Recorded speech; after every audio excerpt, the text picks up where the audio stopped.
Video games have always sat at the crossroads of technology and art, redefining what art can be in an interactive medium, while simultaneously using the newest technologies to grow in popularity and scope. It makes sense then that as technology evolves, different genres would ebb and flow, come and go. New genres pop up in the medium as others recede into the back, and sadly, sometimes disappear altogether. For example, platformers used to be the talk of the town, but now those have given way to genres like FPSs.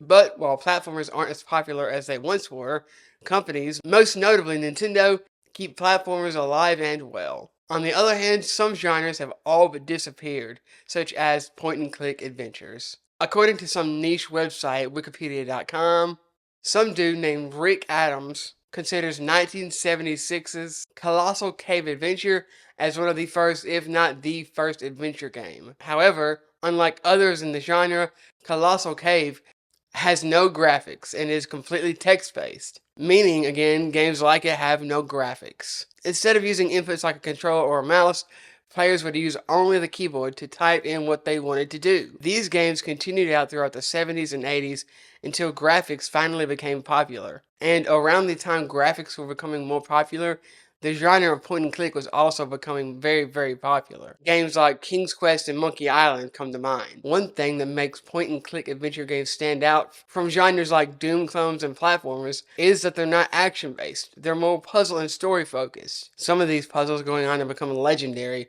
for good or bad reasons. Unfortunately, as the 80s and the 90s turned into the 2000s, the genre would become more and more niche and fade into the background as genres like FPSs took control. Despite that, it's had huge influences on games today, especially those that are based in story. Studios like Quantum Dream would go on to make games like Detroit Become Human or Heavy Rain, while so-called walking simulators like Everybody's Gone to the Rapture would go on to carve out their own niche. However, the studio that would go on to inherit the adventure game crown is, of course, Telltale. Founded in 2004 by former LucasArts developers, makers of the Monkey Island games. At first, Telltale weren't all that popular. They made games like Sam and Max and Wallace and Gromit. They even went on to create their own Monkey Island. But what Telltale would truly go on to become known for would happen in a couple of years. Released in 2012, The Walking Dead, based around the comic series of the same name, was released. It would go on to spawn its own sequels, not only sequels for itself, but other games in the same genre, based on other properties. The Wolf Among Us is probably my favorite, but you also had games from Game of Thrones, Batman, Borderlands, Minecraft, and more. For a while, everything seemed to be going great.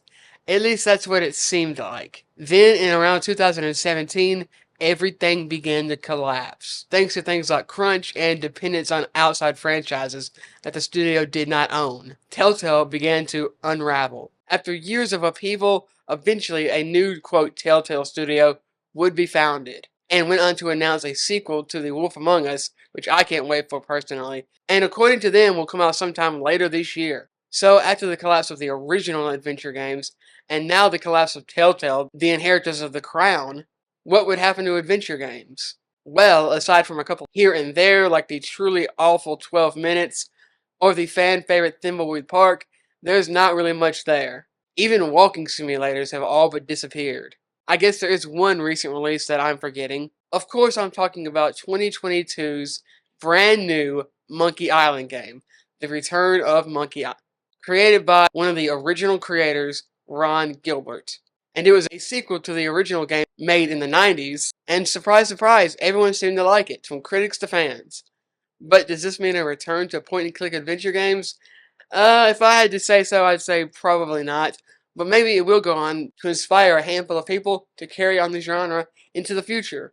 And I think that's going to do it for today's video. What do you think? Do you like point-and-click adventure games, walking simulators, puzzle games? What do you think of the return to Monkey Island? And what do you think of this video? Let me know in the comments below. And make sure to like and subscribe for more videos like it. I hope everyone has a great day, and I will see you guys next time.